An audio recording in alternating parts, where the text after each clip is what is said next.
High বন্ধুরা, আপনারা সবাই কেমন আছেন? আশা করছি খুবই ভালো আছেন। বন্ধুরা, আমাদের ভিডিওটা যদি ভালো লেগে থাকে তাহলে একটা লাইক করবেন, একটা কমেন্ট করবেন আর চ্যানেলটা সাবস্ক্রাইব করে পাশে থাকবেন। ধন্যবাদ আপনাদের সবাইকে আমাদের পাশে থাকার জন্য। লু ফ্যানের গার্ড সে জায়গা তখন দাঁড়িয়ে বলতেছিল যে আমার মাস্টার যে জায়গায় ফেসে গিয়েছে, আমার মাস্টারের লেভেল অনুযায়ী সেখান থেকে বেঁচে ফেরা অসম্ভব, জানি না কি হবে এখন। অন্যদিকে আমরা লু ফ্যানকে দেখতে পাই সেই জায়গা তখন সে অনেক লু ফ্যানকে মারার জন্য সেই লোকটি অনেক ভয়ঙ্কর একটি পাওয়ার সেই জায়গায় ইউজ করতেছিল এবং কি সে রেডি করছিল তার অ্যাটাকটা খুব ভয়ঙ্কর ভাবে সে তখন রেডি করতে থাকে। সেই জায়গায় সে ভয়ঙ্কর মাসাটি তার ব্যাপেন রেডি করছিল এবং কি তাকে মারার জন্য। অন্যদিকে লু ফ্যাং হচ্ছে পুরাতনের চেষ্টা করছিল তাকে বাঁচানোর জন্য, কারণ সেটিও অন্য কোনো রাস্তা খোলা ছিল না তার। অন্যদিকে মাস্টার দাইলান তো সে অনেকটাই ভয় পেয়ে গিয়েছিল এবং কি সে বলতে থাকে মাস্টার আপনাকে যে করে হোক না কেন ওখান থেকে ফিরে আসতে হবে, আপনাকে বেঁচে ফিরতে হবে সেখান থেকে যত কিছু হয়ে যাক না কেন। অন্যদিকে লু ফ্যাং এর উপর যে অ্যাটাক করে দিয়েছিল, লু ফ্যাং তো খুব সহজভাবে সেটাকে হ্যান্ডেল করতে পারছিল না, খুবই তার কষ্ট হচ্ছিল। অন্যদিকে সেই লোকটি অনেকটাই খুশি হচ্ছিল এইসব অ্যাটাক করে তার উপরে, কিন্তু লু ফ্যাং বুঝতে পেরে গিয়েছিল যে তার সাথে ফাইট করে সে কখনোই পারবে না। সেই কারণে সে তখন ভাবতে থাকে আমাকে টু পাওয়ার ইউজ করতে হবে। সে তখন তার গোল্ডেন বেহেমতের পাওয়ার ইউজ করতে থাকে। সেই জায়গায় সে তখন তার কাল্টিভেশন পাওয়ার সেই জায়গায় ইউজ করতে থাকে এবং কি সেই লোকটি তখন মনে মনে অনেকটাই খুশি হয়ে যায়। সে তখন সেই জায়গায় দাঁড়িয়ে হাসতে থাকে আর সে তখন বলতে থাকে বাবা কি চমৎকার, আমি তো দেখতে পারি তুমি কতটা পাওয়ারফুল এবং কি করে মাথায় বেঁচে ফিরতে পারো। তোমার কি সত্যি মনে হচ্ছে যে তুমি আমার থেকে বেঁচে ফিরতে পারবে এবং কি তুমি এই বিস্টের পাওয়ার ইউজ করে তুমি আমাকে হারাতে পারবে? তোমার কি মনে হচ্ছে? অন্যদিকে দাদা গোল্ডেন হর্ন বেহাবুতে এসব কথা শুনে সে তো অনেকটাই রেগে গিয়েছিল। তখন সে অনেক পাওয়ারফুল একটি অ্যাটাক করে দেয়, কিন্তু সেই লোকের কোনো কিছুই হয় না এবং কি সেই লোকটি তার ভয়ঙ্কর পাওয়ার সেই জায়গায় ইউজ করতেছিল এবং কি গোল্ডেন হর্ন বেহাবুতকে সব জায়গা থেকে ফান্দে ফালিয়ে দেয় এবং কি আটকে রেখে সব দিকে গোল্ডেন হর্ন বেহাবুতকে সব দিক থেকে আটকে ফেলে এবং কি সে তখন তার পাওয়ার ইউজ করে অ্যাটাক করে দিয়েছিল, কিন্তু গোল্ডেন হর্ন বেহাবুত লু ফ্যাংকে সেই জায়গায় প্রোটেক্ট করার চেষ্টা করছিল। সে তাকে খুব সহজভাবে হ্যান্ডেল করতে পারছিল না, কারণ তার সেই লোকটার পাওয়ারটা অনেকটাই বেশি ছিল সেই জায়গায়। কিন্তু গোল্ডেন হর্ন বেহাবুত একটি প্রোটেক্টর ব্যারিয়ার লাগিয়ে নিয়েছিল, কিন্তু সেই লোকটি সেখানে দাঁড়িয়ে দাঁড়িয়ে হাসতেছিল। সেই লোকটি তাদেরকে খুবই মজা নিচ্ছিল তাদেরকে দেখে এবং কি অন্যদিকে গোল্ডেন হর্ন বেহাবুত এবং কি সে তো অনেক চেষ্টা করছিল বাঁচার জন্য, কিন্তু সেই লোকটি সে তার সেই ক্ল্যানের এবং কি ল স্পেস পাওয়ার ইউজ করতে থাকে এবং কি মোটর ক্ল্যানের সেই জায়গায় ল স্পেস পাওয়ার ইউজ করার কারণে এদিকে গোল্ডেন হর্ন বেহাবুত তো তার পাওয়ারের সামনে কোনো কিছুই করতে পারছিল না। গোল্ডেন হর্ন বেহাবুত তো অনেকটাই পাওয়ার ইউজ করেছিল সেই জায়গায়, কিন্তু সে তারপরও তার সামনে কোনো কিছুই করতে পারছিল না। অন্যদিকে দেখতে পাই গোল্ডেন হর্ন বেহাবুত তো অনেকটাই রেগে গিয়েছিল, রাগলে কি করার ছিল, কোনো কিছু করার ছিল না। অন্যদিকে লু ফ্যাং তখন ভাবতে থাকে এইভাবে চলতে থাকলে তাহলে তো আমি এখানে মারা যাব, এ জায়গায় আমার ফুল পাওয়ার ইউজ করতে হবে, না হলে এখান থেকে আমি বেঁচে ফিরতে পারবো না। লু ফ্যাং তখন আরো বলতেছিল যে এই জায়গায় বাঁচতে হলে আমাকে আমার যত ধরনের পাওয়ার আছে সব পাওয়ার ইউজ করতে হবে, এই জায়গায় ছোটখাটো পাওয়ারে কোনো কিছুই করা যাবে না। লু ফ্যাং তখন তার সে জায়গায় এবং কি অনেক পাওয়ারফুল একটা অ্যাটাক রেডি করতে থাকে, কারণ লু ফ্যাং বুঝতে পেরে গিয়েছিল ছোট মোটো অ্যাটাকে যে কিছু হবে না। লু ফ্যাং তখন সেই টাসুর যে কার্ভিং করেছিল সেই কার্ভিং এর পাওয়ার গুলো ইউজ করতে থাকে সে জায়গায় ইউজ করার জন্য সে যখন রেডি হয়ে যায় অনেক ভয়ঙ্কর ছিল সেই পাওয়ারটি। সেই লোকটি সে জায়গায় দাঁড়িয়ে দাঁড়িয়ে দেখছিল এবং কি সে তখন বলতে থাকে তুমি কি এসব জিনিস করে আমার হাত থেকে বেঁচে ফিরতে পারবে? তোমার কি মনে হচ্ছে তুমি আমার কিছু করতে পারবে? সেই লোকটি তো জানতো না লু ফ্যাং কি পাওয়ার ইউজ করছে, কিন্তু সেই জায়গায় লু ফ্যাং তো অনেক ভয়ঙ্কর একটি পাওয়ার অ্যাটাক শুরু করে দিয়েছিল, কারণ সে রেডি করছিল। অন্যদিকে সেই লোকটি সে জায়গায় দাঁড়িয়ে দাঁড়িয়ে হাঁটতেছিল। অন্যদিকে গোল্ডেন হর্ন বেহাবুত অ্যাটাক করে দিয়েছিল এবং সেই লোকটি তখন কাউন্টার অ্যাটাক করে দিয়েছিল। সেই লোকটি অনেকটাই পাওয়ারফুল ছিল যা গোল্ডেন হর্ন বেহাবুতকে পুরো দমে টক্কর দিচ্ছিল এবং তাকে মারি দিচ্ছিল এবং কাউন্টার অ্যাটাকও করছিল। গোল্ডেন হর্ন বেহাবুত সেই কাউন্টার অ্যাটাক করছিল এবং লাইটিং অ্যাটাক করছিল তার উপরে, কিন্তু সেই লোকটি কোনো কিছুই হচ্ছিল না। সেই লোকটার উপরে অনেক অনেক অ্যাটাক করতেছিল কিন্তু কোনো লাভই হচ্ছিল না। কিন্তু সেই লোকটাও বুঝতে পেরে গিয়েছিল যে লু ফ্যাংয়ের পাওয়ারটা অনেকটাই বেড়ে গিয়েছে আগের চাইতে।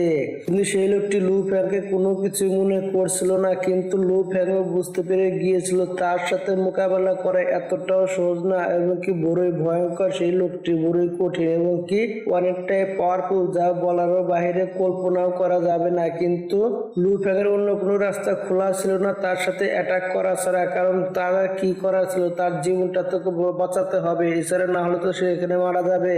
এবং কি লু ফ্যাং তখন বুঝতে পারছিল না কি করবে এবং সেই লোকটা তখন তার ব্যাপেন সেই জায়গা তখন রেডি করতে থাকে লু ফ্যাংকে মারার জন্য। সেই লোকটি বুঝতে পেরে গিয়েছিল লু ফ্যাংকে মারাটাও এতটাও সহজ না। তখন সেই লোকটি আরো ভয়ঙ্কর ভাবে অ্যাটাক করতে থাকে। এদিকে লু ফ্যাং তো অনেক ভয়ঙ্কর ভাবে অ্যাটাক করছিল, এতে কোনো লাভ হচ্ছিল না। কিন্তু সেই লোকটি লু ফ্যাংকে তখন ইচ্ছা মতো ধুলাই করতে থাকে এবং গোল্ডেন হর্ন ব্যবহারকে তখন ইচ্ছা মতো ধুলাই করতে থাকে, অনেকগুলো অ্যাটাক করতে থাকে। কারণ এখানে 90 সেকেন্ডের ফাইট হচ্ছিল এবং এই 90 সেকেন্ডের ভিতরে লু ফ্যাংকে মারতে হবে, না হলে তার সমস্যা হয়ে যাবে।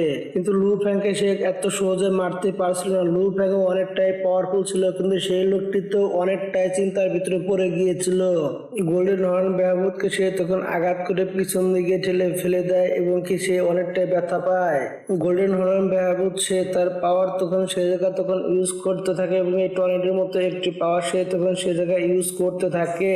অন্যদিকে সেই লোকটি তখন ভয়ঙ্কর ভাবে অ্যাটাক করছিল। অন্যদিকে গোল্ডেন হর্ন ব্যবহার তো সেই অ্যাটাক থেকে বাঁচার জন্য অনেক চেষ্টা করছিল, কিন্তু তার চোখ দুটো লাল হয়ে যায়। কার্ভিং করা সেই বিস্টের পাওয়ারটি তখন অ্যাক্টিভেট হয়ে যায় এবং কি গোল্ডেন হর্ন ব্যবহার তখন সে পাগলের মতো হয়ে যায় এবং কি সেও তখন অনেকটাই পাওয়ারফুল হয়ে গিয়েছিল, যা বলারও বাইরে। এবং কি সে তখন অ্যাটাক করতে থাকে সেই লোকটির উপরে। সে তো পুরাটাই পাগল হয়ে গিয়েছিল গোল্ডেন হর্ন ব্যবহার সে তখন তার পাওয়ার ইউজ করে একটি শিং তখন সেই লোকের পেটের ভিতরে ঢুকিয়ে দেয় এবং কি সে তখন অনেকটাই ইনজুর্ড হয়ে যায় এবং কি তখন সেই লোকটি বলতে থাকে, তুমি তোমার পিকের পাওয়ার ইউজ করতে সর্বোচ্চ পাওয়ার ইউজ করতে থাকো, কিন্তু এতে তোমার কোনো লাভই হবে না। তুমি এখান থেকে বেঁচে ফিরতে পারবে না, আমার হাত থেকে কখনোই তুমি বেঁচে যেতে পারবে না এখান থেকে, আমি বলে দিচ্ছি। সেই লোকটি বুঝতে পেরে গিয়েছিল লু ফ্যাংকে মারা এতটাও সহজ না, কারণ লু ফ্যাং আগের সাথে 10 টাইম পাওয়ারফুল হয়ে গিয়েছে, যা বলারও বাইরে। এবং কি লু ফ্যাংকে অ্যাটাক করছিল সেই লোকটি, লু ফ্যাং অ্যাটাক করছিল, দুজনে ইনজুর্ড হচ্ছিল এবং সেই লোকটা তো অনেকটাই আঘাতপ্রাপ্ত হয়ে গিয়েছিল এবং তার খুবই ভয়ঙ্কর ভাবে আঘাত লেগেছিল এবং কি সে তো অনেকটা ইনজুর্ড হয়ে যাওয়ার কারণে তার পাওয়ারটা অনেকটাই কম হয়ে গিয়েছিল। কিন্তু দুজনে অনেকটাই পাওয়ারফুল ছিল, সবাই যার যার মতো বাঁচার চেষ্টা করছিল সেখান থেকে। সেই লোকটি বুঝতে পেরে গিয়েছিল তার বাঁচার চান্স এখানে খুবই কম। সেই লোকটি তখন সে বলতে থাকে, আমি জানি তোমাকে শেষ করে এতটাও সহজ না, ঠিক আছে। তাহলে সে তখন আরো একটি পাওয়ারফুল অ্যাটাক করার জন্য রেডি হয়ে যায় এবং কি অ্যাটাকও করে দিয়েছিল লু ফ্যাংয়ের উপরে। কিন্তু লু ফ্যাংয়ের কোনো কিছু হচ্ছিল না, কারণ লু ফ্যাং অনেকটাই পাওয়ারফুল হয়ে গিয়েছিল। সে তখন বুঝতে পেরে গিয়েছিল এত সহজে এসব জিনিস হবে না এবং কি সে তো অনেকটাই রেগে গিয়েছিল এবং কি সে বলতে থাকে, আমি যদি মরি তাহলে তোমাকে সঙ্গে নিয়ে মরবো, চিন্তা করো না, তোমাকে আমি শেষ করে দিয়ে এখান থেকে যাবো, আমার নিজের মরণ হলে হোক তাও তোমাকে আমি এখান থেকে শেষ করে দিব, তুমি এখান থেকে বেঁচে ফিরতে পারবে না। লু ফ্যাং তখন তার একটা সিক্রেট টেকনিক ইউজ করতে থাকে এবং সেই লোকটিকে তখন হাতের মুঠে নিয়ে নেয় এবং সেখানে তাকে ইচ্ছা মতো টর্চার করতে থাকে এবং সেই লোকটা তো অনেকটাই আঘাতপ্রাপ্ত হয়ে গিয়েছিল। সে তো তখন সে জায়গায় চিল্লাতে থাকে, সে তখন ভাবতে থাকে, ঠিক আছে আমি যেহেতু বাঁচবো না তাহলে তোমাকেও শেষ করে দিব। সেই লোকটি তখন সেই জায়গায় সে তখন নিজেকে তখন বাস্ট করে দেয় এবং কি সেই জায়গায় তখন অনেক আগুন ফেলে দেয় এবং অনেক এনার্জি বের হচ্ছিল এবং কি সে সারা বছর যে কাল্টিভেশন করেছিল এবং কি সে আজকে নিজেকে শেষ করে দিয়েছে এবং কি সে জায়গায় অনেক ভয়ঙ্কর ধরনের অ্যাটাক হয়ে গিয়েছিল এবং কি লু ফ্যাংয়ের জন্য খুবই কষ্টকর হয়ে গিয়েছিল সেখান থেকে বেঁচে ফেরা, কারণ সে জায়গায় অনেক বড় ডিস্ট্রাকশন হয়ে গিয়েছিল এবং কি সে জায়গায় সবকিছু এক এক করে ডিস্ট্রয় হচ্ছিল, কারণ সে জায়গায় সেই লোকটি যখন নিজেকে বাস্ট করে দিয়েছিল।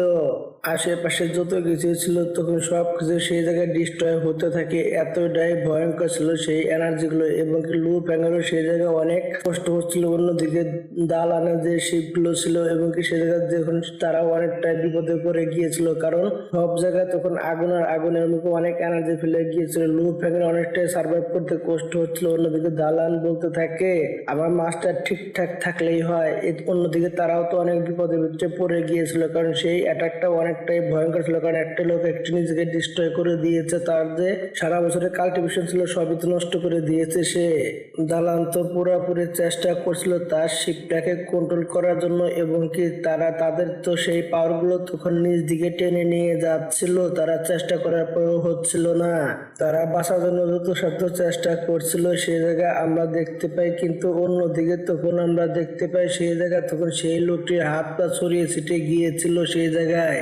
অন্যদিকে লু ফ্যাং মুশা ক্ল্যানের সেই আর্মারটা ইউজ করে সে বেঁচে গিয়েছিল, এবং কি সে আরো একটা সিক্রেট টেকনিক ইউজ করেছিল সেই জায়গা থেকে বাঁচার জন্য। লু ফ্যাং খুবই সুরক্ষিতভাবে সেই জায়গায় ছিল। লু ফ্যাং তো অনেক সুন্দরভাবে বেঁচে গিয়েছিল। লু ফ্যাং মনে মনে ভাবতে থাকে আমি ওই টেকনিকটা ইউজ না করলে হয়তো আজকে আমি মরে যেতাম। এই টেকনিকটা শিখে আমার খুবই ভালো উপকারে এসেছে, এবং কি লু ফ্যাং সে জায়গায় খুবই সুরক্ষিতভাবে ছিল। লু ফ্যাং তো সে জায়গায় অনেকটাই খুশি হয়ে গিয়েছিল সে জায়গায় তখন সে। লু ফ্যাং তো বেঁচে গিয়েছিল, তার ট্রাম্প কার্ড কাজ করে গিয়েছিল, তার পার্সোনাল যে টেকনিক গুলো ছিল সব খুবই কাজে আসতো তার। এমনকি অনেকটা চিন্তার ভিতরে পড়ে গিয়েছিল, কারণ সেই লোকটি এমনিতেই মারা গিয়েছে, এবং কি এ জায়গায় অনেক কিছু ডিস্ট্রয় হয়ে গিয়েছে, এবং কি সেই লোকটা মারা যাওয়ার সাথে সাথে তার অনেক বড় সমস্যাও করে গিয়েছে। কারণ অন্যদিকে গোল্ডেন হর্ন ভয়াবহ যে ছিল তার অনেকটা ইনজুর্ড হয়ে গিয়েছিল সেই ফায়ারের কারণে। তখন লু ফ্যাং বলতে থাকে সমস্যা নেই, এটাকে আমি যে কোনো ভাবে হোক না কেন আমি ঠিক করে নেবো, এটাকে আমি ঠিক করতে পারবো, সমস্যা হবে না। এটাকে সে তখন রেখে দেয়, এবং কি অন্যদিকে তখন আমরা দেখতে পাই তখন সে জায়গা তখন অন্যদিকে তখন বাবাদা তখন সেই জায়গায় চলে আসে। তখন লু ফ্যাংকে মারতে থাকে। তখন বাবাদা বলতে থাকে দেখো তুমি কি একটা কাজ করেছো, তুমি একটা মোটর লেভেলে মানুষকে মেরে ফেলেছো। কেউ কি এসব কথা বিশ্বাস করবে যে তুমি এত পাওয়ারফুল একটা লোককে মেরে ফেলেছো? এবং কি তারা বিশ্বাস না করলেও গোল্ডেন হর্ন বাহাবুদের দিকে তারা অবশ্যই বিশ্বাস করবে, কিন্তু তোমাকে এসব জিনিস খুবই সুন্দরভাবে হ্যান্ডেল করতে হবে, না হলে অনেকটাই সমস্যা হয়ে যাবে। তুমি বুঝতে পারছো না এখানে কি হতে পারে। বাবাদা তখন স্পেস চ্যানেল খুলে দেয়, এবং সে তখন বলতে থাকে এটাকে স্পেস রিং বলা হয়, এবং কি তুমি এটাকে খুব সুন্দরভাবে হ্যান্ডেল করবে। তখন সে থেকে দালান চলে আসে, বলতে থাকে মাস্টার আপনি কি ঠিক আছেন?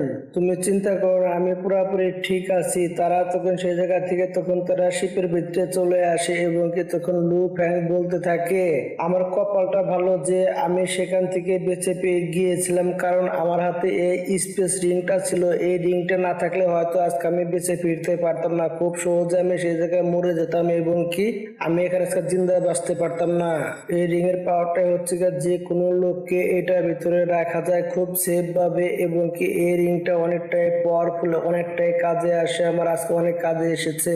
তখন ড্রাগন কিং বলতে থাকে এটাই কি তোমার ট্রাম্প কার্ড ছিল যে বড়ই পাওয়ারফুল দেখছি রিংটা, তুমি এটার ভিতরে খুবই সেফ ভাবে ছিলে। অন্যদিকে তখন লু ফ্যাং বলতে থাকে শুধু খালি এই ট্রাম্প কার্ডই ছিল না আমার কাছে, আমার একটি বন্ধু ছিল এবং কি এই স্পেস রিং এর ভিতরে ছিল, এবং কি সে তখন বাইরে এসে এবং কি আমাকে অনেক বাঁচানোর চেষ্টা করে, এবং কি সে তখন আমাকে এখান থেকে বাঁচিয়ে নিয়েছিল, এবং কি আমাকে অনেক পাওয়ারফুল একটা ক্রিস্টাল উপহার দিয়েছিল সেই জায়গায়। আমার কসলের লু ফ্যাং বন্ধু না থাকলে হয়তো আমি কখনোই বাঁচতে পারতাম না। সে আমার সাথে বহু দিন ধরে ছিল, আমাকে বাঁচাতে গিয়ে আমার বন্ধু সে জীবনটা দিয়ে দিল। আমি এটাকে সহ্য করতে পারছি না, এবং কি আমার সেই বন্ধুটা অনেকটাই পাওয়ারফুল ছিল, এবং কি সে এই ক্রিস্টালটা না দিলে হয়তো আমি বেঁচে ফিরতে পারতাম না, হয়তো সেখানে আমি বাস্ট করে দিতে পারতাম না, এবং কি এই সাথে সাথে আমার বন্ধুটারও মরণ হয়ে গিয়েছে সেই জায়গায়। আমি কল্পনা করতে পারছি না আমার বন্ধু আজকে আমার মাঝে বেঁচে নেই,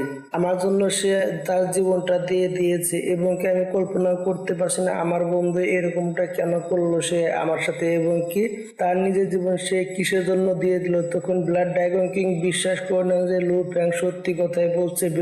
লু ফ্যাং এর পক্ষে এত বড় অ্যাটাক করা সম্ভব না, তার লেভেল হিসাবে বোঝা যায়। সে তখন এটা বিশ্বাস করে নিয়েছিল। তারা তো এমনি একটি গল্প বানিয়ে বলে দিয়েছিল, কিন্তু এখানে ব্লাড কিং বিশ্বাস করে নিয়েছিল। সে তখন বলতে থাকে, লু ফ্যাং, আমি তোমার কাছে মাপ চাচ্ছি। আমাদের কারণে তোমার অনেক ক্ষতি হয়েছে, তার প্রফিট আমি কিছু তোমাকে অবশ্যই ফেরত দিতে পারবো। হাই কোয়ালিটির 300 জাগ তোমাকে আমি এমনিতে ফিরিয়ে দিয়ে দিব, তুমি কোনো চিন্তা করো না, নিশ্চিন্তায় থাকতে পারো। বাবা তা তারা তো অনেক খুশি হয়ে গিয়েছিল। অন্যদিকে তখন লু ফ্যাং বলতে থাকে, আমি তো বেঁচে গিয়েছি। তখন ব্লাড ড্রাগন কিং বলতে থাকে, লু ফ্যাং, তুমি মিস্টার কে কে মেরে ফেলেছো এবং কি তুমি সেখানে আরো 2-3টা গার্ড ছিল, তারাও মরে গিয়েছে এবং কি তোমার অনেক সমস্যার সম্মুখীন হতে হবে এখন এই জায়গায়। কিন্তু তোমাকে চিন্তা করার দরকার নেই, আমি যুদ্ধ করে এই তো তোমাকে আমি সাপোর্ট করার চেষ্টা করব। দালাল বলতে থাকে, মাস্টার আমি এসব জিনিস দেখে নেব। লু ফ্যাং তখন তাকে থামিয়ে দিয়ে বলতে থাকে, তুমি চুপচাপ থাকো, তুমি এখানে ফেসো না। তখন ড্রাগন কিং বলতে থাকে, দেখো তুমি একটি মোটর লোককে মেরে ফেলেছো এবং সে অনেকটাই পাওয়ারফুল ছিল, যা বলারও বাইরে। তোমার চাইতে 10 টাইম যারা পাওয়ারফুল এবং কি তুমি তাকে মেরে ফেলেছো। সবাই তো সন্দেহ করবেই, তাই না? এবং কি তোমার উপর সবাই সন্দেহ করবে এবং কি তোমাকে বাঁচাতে এখানে কেউ আসবে না আমার জানা মতে। এখানে যে বড় বড় 5টি মেজর ফ্যামিলি আছে, তারা একসাথে কাজ কাম করে, কিন্তু 4 নাম্বার যে ফ্যামিলিটা আছে সেতে ভার্চুয়াল ইউনিভার্স মেজর যে কোম্পানি আছে তার সাথে সে ডিল করতে রাজি থাকে না। সেই লোকের নাম হচ্ছে আই কিং। সে অনেকটাই ভয়ঙ্কর এবং কি তাদের ভিতরে ফাইট চলার তালেই থাকে এবং কি তুমি তাদের থেকে একটু বেঁচে থেকো এবং কি তোমাকে খুবই সাবধানে থাকতে হবে তাদের কাছ থেকে। আমার জানা মতো তোমাকে যে কেউ সহযোগিতা করতে চাইবে না, তার সাথে তোমাকে খুবই সুন্দরভাবে ডিল করতে হবে এবং কি কথা বলতে হবে এবং কি ব্লু লং স্টার ক্ল্যানের ভিতরে তাকে সবাই অনেকটাই সম্মান করে এবং কি তার কথা সবাইকেই শুনতে হয়। সে খারাপ করুক বা ভালো করুক এবং কি তার কথা সবাইকে শুনতে হয়। সে অনেকটাই পাওয়ারফুল, তার কথা না শুনলে অনেকটাই সমস্যা হয়ে যায় জায়গায়। হাই কিং তখন সেই জায়গায় চলে আসে, দেখতে অনেকটাই সুন্দর লাগছিল এবং কি তাকে অনেক লোকই সম্মান করছিল সেই জায়গায় দাঁড়িয়ে এবং কি তখন হাই কিং তখন ওই জায়গায় চলে আসে। লু ফ্যাং তখন সবাই মিলে তাকে সম্মান করে। তখন হাই কিং তখন লু ফ্যাংকে জিজ্ঞাসা করতে থাকে, তুমি তো 2 ইয়ার মাস্টারের ছাত্র তাই না? আমার যদ্দূর মনে হচ্ছে। তখন লু ফ্যাং হ্যাঁ বলতে থাকে। অন্যদিকে তখন ব্লাড ড্রাগন কিং সে তখন চলে এসে বলতে থাকে, আপনি ঠিক বলেছেন, লু ফ্যাং ট্যালেন্টেড এবং কি জিনিয়াস একটি ছেলে, যার কারণে সবাই তাকে মারতে চাইছে এবং এখানে সে এসেছিল কিছু কেনাকাটা করতে, কিন্তু তার উপরে কিছু লোক হামলা করে দিয়েছিল এবং কি সে অনেক কষ্ট করে নিজের জান বাঁচিয়ে এখানে চলে এসেছে এবং কি সে জায়গায় ব্লাড কিং তো লু ফ্যাংকে ছোটখাটো এক্সপ্লেশনের মাধ্যমে তাকে বোঝানোর চেষ্টা করছিল এবং তাকে রক্ষা করার চেষ্টা করছিল, কিন্তু সেই লোকটা মোটেও ভালো ছিল না। আই কিং তো লু ফ্যাংকে মারার চেষ্টা করছিল, কিভাবে তাকে মারা যায়। তখন আই কিং বলতে থাকে, তুমি কি ভেবেছো তুমি যা বলবে আমি তাই বিশ্বাস করে নেব? তুমি কি আমাকে পাগল পেয়েছো নাকি? তুমি এখানে জাগ চুরি করতে এসেছিলে তাই না? তুমি সত্যি কথা বলো, তুমি এইসব জিনিস করতে এখানে এসেছিলে? লু ফ্যাং বলতে থাকে, আপনি অনেকটাই ভুল করছেন, আমি এরকমটা কেন করতে আসবো এই জায়গায়। সে তখন অনেকটাই রেগে গিয়েছিল এবং লু ফ্যাং তখন প্রেশার দিতে থাকে এবং সে জায়গায় তখন দাইলান চলে আসে। সে তখন তার পাওয়ার ইউজ করে লু ফ্যাংকে বাঁচিয়ে নেন। লু ফ্যাংয়ের অবস্থা খারাপ হয়ে গিয়েছিল, তখন দাইলানও তখন তার পাওয়ার ইউজ করতে থাকে সে জায়গায়। ব্লাড ড্রাগন কিং সে শান্ত করার চেষ্টা করছিল। অন্যদিকে তখন বলতে থাকে, এসব করার কোনো প্রয়োজন নেই, আপনি একটু শান্ত হন। তখন আই কিং বলতে থাকে, তুমি যে ডিস্ট্রয় করেছো এই জায়গায় এবং যে বাস্টটা করেছো এটার কারণে, তাদের এই জায়গায় বাস্ট হওয়ার কারণে এবং কি এই জায়গায় 10 কোটি মানুষ যে মারা গিয়েছে, মানে 10 মিলিয়ন মানুষ যে মারা গিয়েছে, এগুলোর দায়িত্ব এখন কে নেবে? তুমি নেবে নাকি? লু ফ্যাং তো সে জায়গায় তখন খারাপ হয়ে যায়। অন্যদিকে তখন আই কিং বলতে থাকে, আমাকে অর্ডার দেওয়া হয়েছে এবং কি এই জায়গায় সবের তখন অর্ডার দিয়েছে সবাই, যে এই জায়গায় তখন একটি মেসেজ দেখায় যে তাকে ইনভেস্টিগেশন করার জন্য সবাই মেসেজ করেছে এবং কি সবাই বলে দিয়েছে সে যেন সবকিছু ভালো মতো দেখে এবং কি সবকিছু খোঁজ খবর নেয় এবং কি তখন এই জায়গায় তখন ব্লাড কিংকে সে তখন বলতে থাকে, সবাই তো অনুমতি দিয়েছে, তাহলে তুমি কি বলছো? তুমি কি অনুমতি দিবে কিনা আমাকে ইনভেস্টিগেশন করার জন্য? তুমি কি বলছো? তুমি কি রাজি আছো নাকি? অন্যদিকে ব্লাড কিং তো অনেকটা অবাক হয়ে যায় এসব কথা শুনে। আই কিং এর তো মোটেও নেচারটা একদমই ভালো লাগছিল না ব্লাড কিং এর, কারণ সে বুঝতে পেরে গেছিল এই জায়গায় কিছু না কিছু উল্টা পাল্টা কিছু না কিছু কাজ একটা করবে সে, এবং কি এদিকে তো শোয়েব বলতে থাকে লু ফ্যাং এগুলো সব ইচ্ছা করে করেছে, এগুলো সব প্ল্যান ছিল। ব্লাড ড্রাগন কিং সে তখন সবকিছু আস্তে আস্তে সে তখন বুঝতে পেরে গিয়েছিল, এবং কি লু ফ্যাং এর দিকে সেই লোকটি তখন তাকিয়ে একটি মুচকি একটি হাসি দিয়েছিল, এবং কি তার নেচারটা মোটেও ভালো ছিল না। এবং কি ব্লাড ড্রাগন কিং সে তখন বুঝতে পেরে গিয়েছিল লু ফ্যাংকে জেনে শুনে সে ফাঁসানোর চেষ্টা করছে, এবং কি তাকে মারার প্ল্যান করছে। আমার যেদূর মনে হচ্ছে সেইগুলো বুঝতে পেরে গিয়েছিল।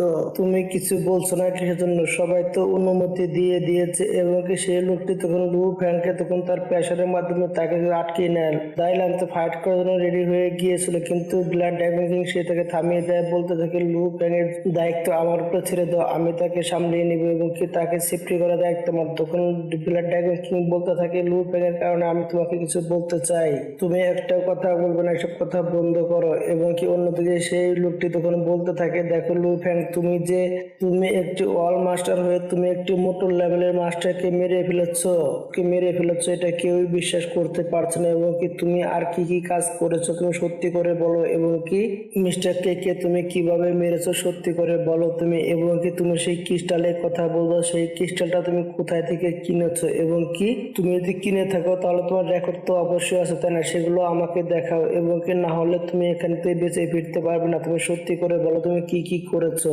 ব্লাড কিং বলতে থাকে আপনি কিন্তু খুবই খারাপ ব্যবহার করছেন, তার কাছ থেকে এরকমটা করে আপনার মোটেও উচিত হচ্ছে না। তখন সেই লোকটি বলতে থাকে আমি শুধু খালি তার কাছে কিছু প্রশ্ন জিজ্ঞেস করছি, তার গলা চেপে ধরেছিল। এবং কি সেই ব্যক্তি তখন লু ফ্যাংকে ফাঁকে ফেলে দেয়, এবং কি তখন বাঁচাতে চলে লু ফ্যাং তাকে থামিয়ে দিয়ে তখন লু ফ্যাং বলতে থাকে আমি বলছি, এবং কি আমি যে সেটা কিনেছি আমার কাছে কোনো প্রমাণিত নেই।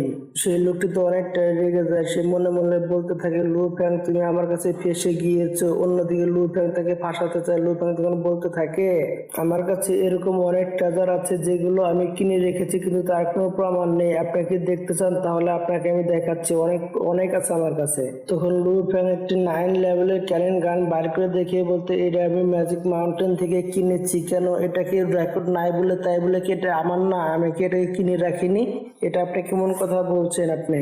আয় কিন্তু পুরা দমে ফেসে গিয়েছিল লু ফ্যাং এর কথার সামনে। এবং কি সে তখন বলতে থাকে ঠিক আছে আমি মেনে নিলাম, এবং কি তোমার কাছে যে লোকটি ছিল তোমার বন্ধু, এবং কি সে তো তোমার ওয়াল লেভেলের উপর মাস্টার ছিল, তাহলে তোমার কথা কিসের জন্য মানবে সে? আমাকে একটু এক্সপ্লেন করে বলো দেখি তুমি। তখন লু ফ্যাং বলতে থাকে আপনি সত্যি কথা বলেছেন, সে আমার তো কোনো চাকর ছিল না, সে আমার বন্ধু ছিল। এবং কি তখন সেই লোকটি বলতে থাকে এবং কি তোমার কি মনে হচ্ছে ওয়াল লেভেলে একটি মাস্টার তোমার কথা মতো নিজেকে বাস্ট করে দিবে? বিশ্বাস হচ্ছে না।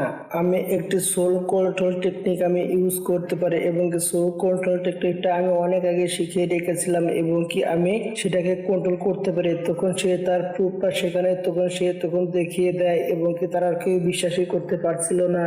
অন্যদিকে আমরা দেখতে পাই বাবাতা এবং কি লু ফ্যাং তারা দুজন কথা বলে রেখেছিল। বাবাতা বলেছিল দেখো তোমার পাওয়ারের সাথে এটা তো তুমি করতে পারবে না, কিন্তু তুমি এই কথাটা বলতে পারবে যে এটা আমার পার্সোনাল ব্যাপার, এটা আমি কাউকে বলতে পারবো না এবং কি শেখাতে পারবো না। আমি বলতে পারবো কিন্তু কাউকে আমি দেখাতে পারবো না, তাহলেই হবে, সবাই বিশ্বাস করে নেবে কথাগুলো। লু ফ্যাং বুঝতে পেরে গেছিল তাই কিভাবে হ্যান্ডেল করবো। তখন লু ফ্যাং বলতে থাকে দেখেন আমার কাছে একটি স্পেসশিপ আছে, দেখেন এই দেখেন হুয়ানগু মাউন্টেনের আমি একটি মাস্টার, তাহলে কি আমার এবং কি প্রমাণ নাই দেখে এটা কি আমার নাই নাকি? এবং কি আমি যে প্রমাণগুলো দিলাম আশা করছি আপনারা কোনো কিছু প্রয়োজন পড়বে না আমার জানা মতে। ড্রাগন কিং বলতে থাকে দেখেন আপনি লু ফ্যাংকে অনুভূতি ভুল বুঝছেন, আপনি এইসব জিনিস বন্ধ করেন, আপনি অনুভূতি ভুল বুঝছেন। সে তো আর অনেকটাই রেগে গিয়েছিল। তখন সে রেগে যায়, সে বলতে থাকে ঠিক আছে আমি মেনে নিচ্ছি, এবং কি তার একটা পরীক্ষা বাকি আছে, এবং কি তার আমি মাইন্ডের ভিতরে এবং কি দেখতে চাই সে কি মিথ্যা কথা বলছে নাকি কি বলছে। সে তখন তার পাওয়ার ইউজ করতে থাকে, এবং কি সে জায়গায় তখন সে তার চেক করার জন্য এবং কি তার পাওয়ার সে তখন সেই জায়গায় ইউজ করতে থাকে, এবং কি লু ফ্যাং এর উপরে এবং কি সে তখন তার মাইন্ড পাওয়ার এবং কি অ্যাটাক করে দিয়েছিল, এবং কি সে তখন মাইন্ডের ভিতরে কবজা করে নিতে চাইছিল এবং কি তাকে তার বশে আনতে চাইছিল। কিন্তু অন্যদিকে দালান তখন তাকে বাঁচাতে আসতে চাইলে তখন দালানকে থামিয়ে দেওয়ার কারণ হচ্ছে একটা, এখন যদি লু ফ্যাং আই কিংকে না বলে দেয় তাহলে পরে তারপরও বেশি সন্দেহ করবে, এবং কি লু ফ্যাং এর তখন আরো অনেক সমস্যা হয়ে যাবে। এবং কি গোল্ডেন হর্ন ব্যাগতে এবং কি তার যে মেমোরি ছিল অন্য মেমোরি গুলো সব থেকেই তাকে রক্ষা রাখতে হবে এবং কি বাঁচাতে হবে, যে করে হোক না কেন তার সিক্রেট ভাবে সেগুলোকে লুকিয়ে রাখতে হবে। এবং কি সে অনেক চিন্তার ভিতরে পড়ে গিয়েছিল। লু ফ্যাংয়ের মেমোরিতে যেতে চাইছিল, কিন্তু লু ফ্যাংয়ের মেমোরিতে যেতে পারছিল না। সেই লোকটি এরই সাথে সাথে এপিসোডটাও শেষ হয়ে যায়। বন্ধুরা, আমাদের ভিডিও যদি ভালো লেগে থাকে তাহলে একটা লাইক করবেন, একটা কমেন্ট করবেন আর চ্যানেলটি সাবস্ক্রাইব করে পাশে থাকবেন। ধন্যবাদ আপনাদের সবাইকে আমাদের পাশে থাকার জন্য।